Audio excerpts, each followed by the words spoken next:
what a gorgeous day. How many times have I said that? Oh, you gotta love this small town community stuff. They closed this lane down because beside us is a soccer field, but it's probably a good 20, 30 feet down off the highway. You might be able to see it way over in the corner here. But yeah, this is their toboggan hill. So they've actually blocked off a lane of traffic so all the community can come down and go sledding. Aww.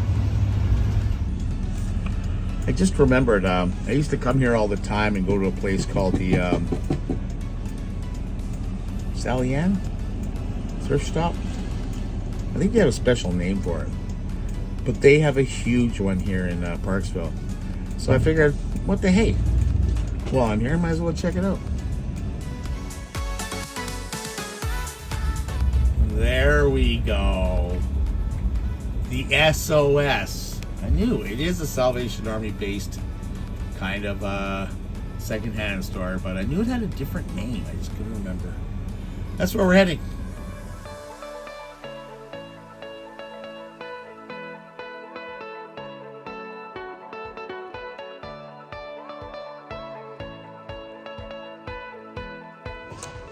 It's not that I need anything, but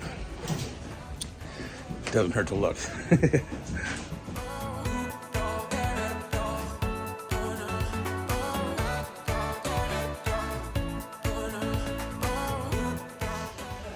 Do I need a butter dish?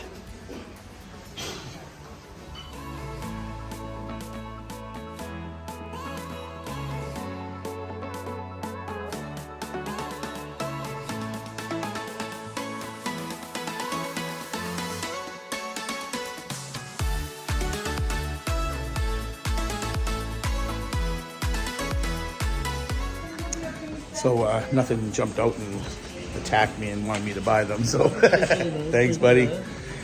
So we're off. I didn't go upstairs. After looking at all the clothes I had to wash the other day, I didn't feel like buying more. Okay, let's get out and enjoy this weather. Welcome to Qualicum Beach.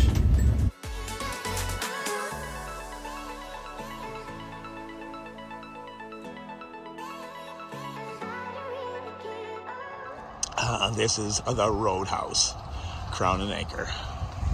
And man, it looks old. Let's go inside for one.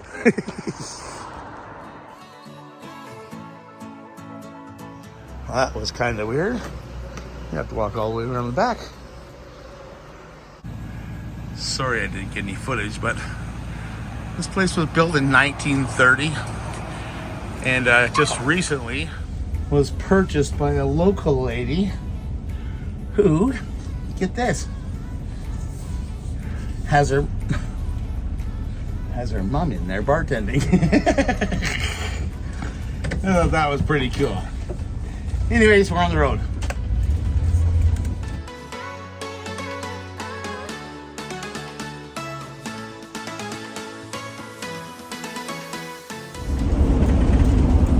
So, since we're into hopping into places I've never been to yet, there's this place called Deep Bay that I've tripped by. Like, I've been on the island here for 23 years, and I'll be driving down the island highway and I'll be like, oh, this looks cool, I've never been there. This is one of them. I love the way the sun keeps shining in through my face here. You know, we're gonna pop in, have a quick look. I'm still trying to hit Courtney.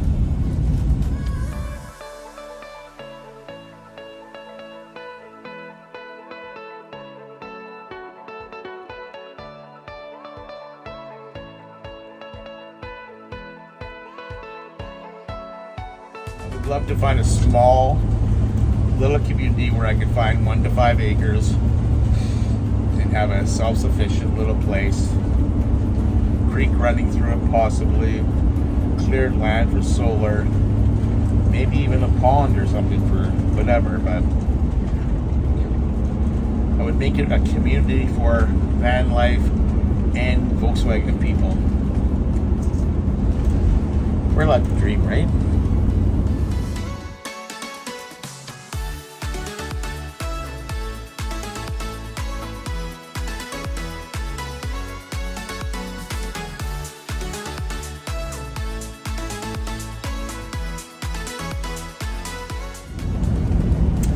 really hard to find hidden gems. Oh my God, what is this? See, that's me. Hey? You know you're at my house when? I'd even have one of those as an apartment. Look where we are. Hey? How would you like this to be your neighborhood? Welcome to the Deep Bay Fissions and Oceries Small Craft Harbors branch.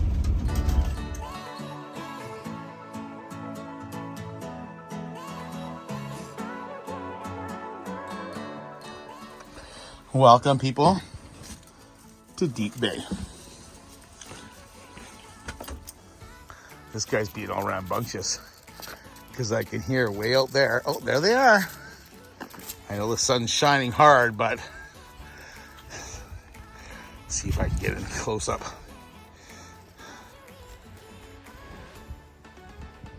So out there on those booms, I can hear sea lions from California.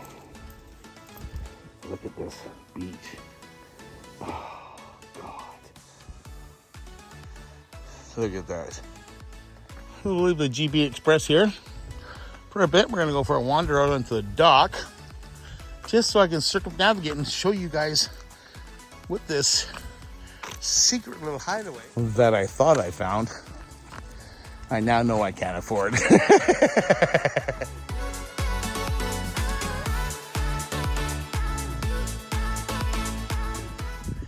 Somebody's having a little issues with ramps. Look at this, eh?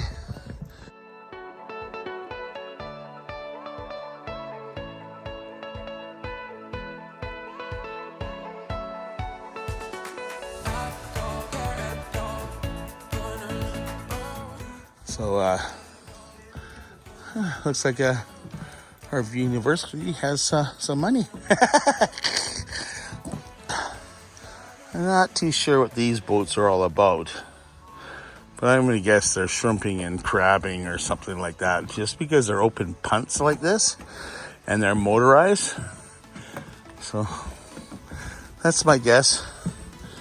Hauling up shellfish of some sort. Yep. Because these are fishing boats.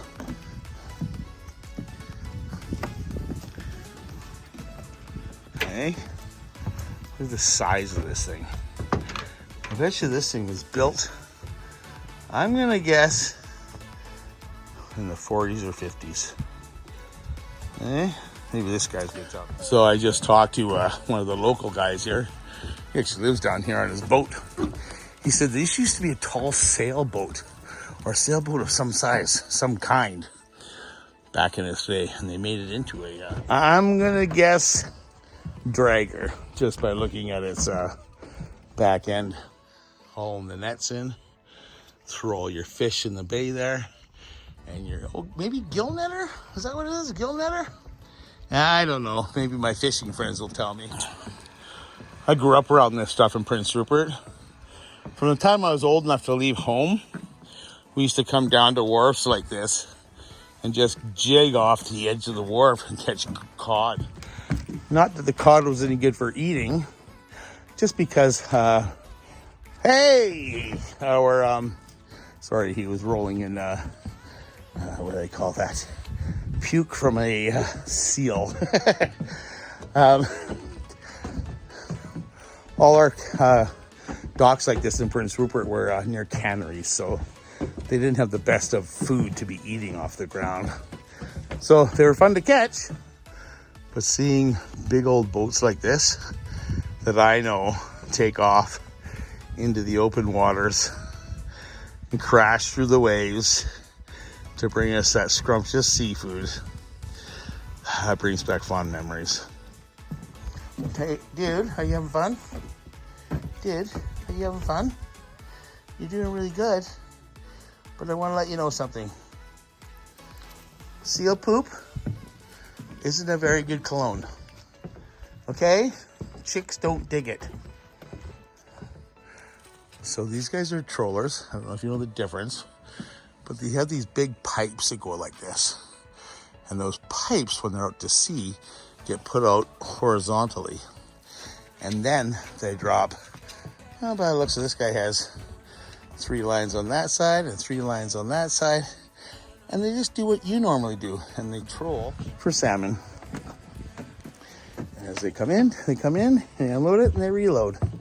And that's what they do. You just putter along, catching fish. That's a trawler. You just saw the gill netter. And then there's night moose. And it's all painted blue, or teal, or whatever color you want to call it. And you can see he's got some crab nets up there and some shrimp nets. It's all enclosed with a barbecue. I'm guessing that's just somebody's house.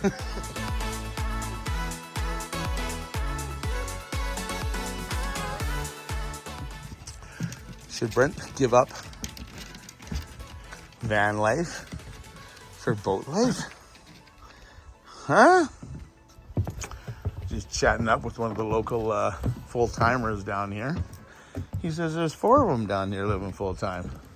What a life, eh? Look at this guy. A lot of Dottie. Can you imagine? Look at that. So again, we're down here at Deep Bay. We're doing a quick tour. What do you think, dude? And this, my friends, is a tugboat. Now, tugboats are kind of neat because their props are straight out the back, which gives them their pulling action. Most boats will have a bit of a slant to get their front end up and able to cut through, but these guys need pulling power. This is the Island Pearl, and yep, it's for sale. Just call Chris a call and he'll fill you in on the rest.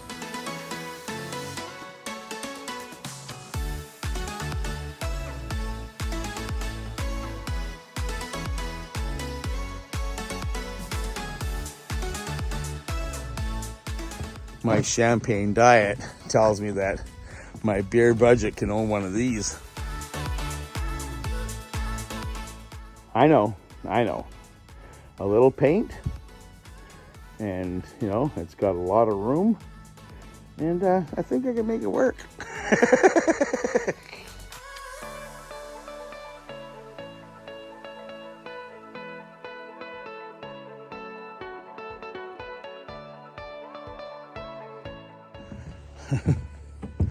That was my failed attempt at trying to catch a sea lion. I actually had some really good shots of it. And then I realized the camera wasn't on. So I chased it to the end of the wharf. And he was already hightailing it by that time. Okay, let's make it back to the school bus.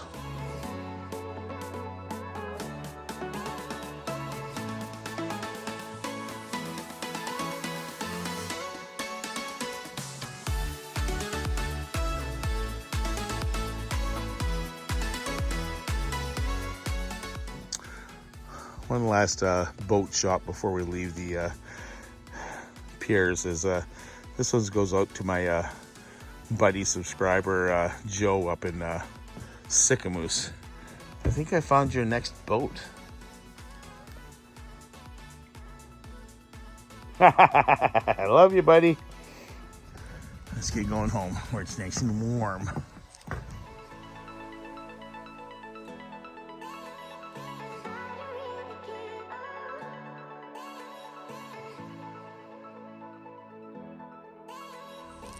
This should be funny. Okay, let's go, dude. Come on. Good boy. No, this is the best way. Come on. He definitely doesn't like the grates. But his other option is the road. And the grates are even twice as wide. So he does pretty good. What a good boy. Yeah.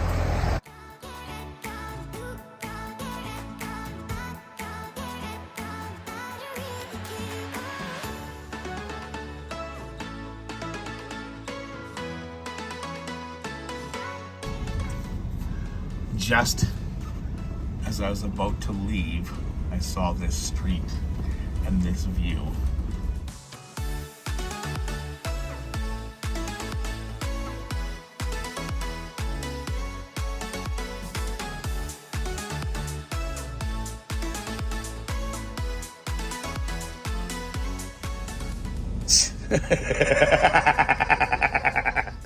So anyways, I drive down to this dead end road. I see this lovely lady. She's wandering in from the shores and she's like running away. That's Brooke, everybody. And she shared some great secrets with me. She told me that we need to remember. We don't need to really realize about religion, she says. As, she comes from a native's background and says it's love and light. She says everything started changing when we started wearing shoes because we lost our connection with the mother nature of the earth, the ground. So I'm like, wow, that's some deep stuff. And there's free oysters out there. Anyways, we're back on the road. Come on. Dude, come on. Good boy. Come on, let's go. We gotta go. Good boy.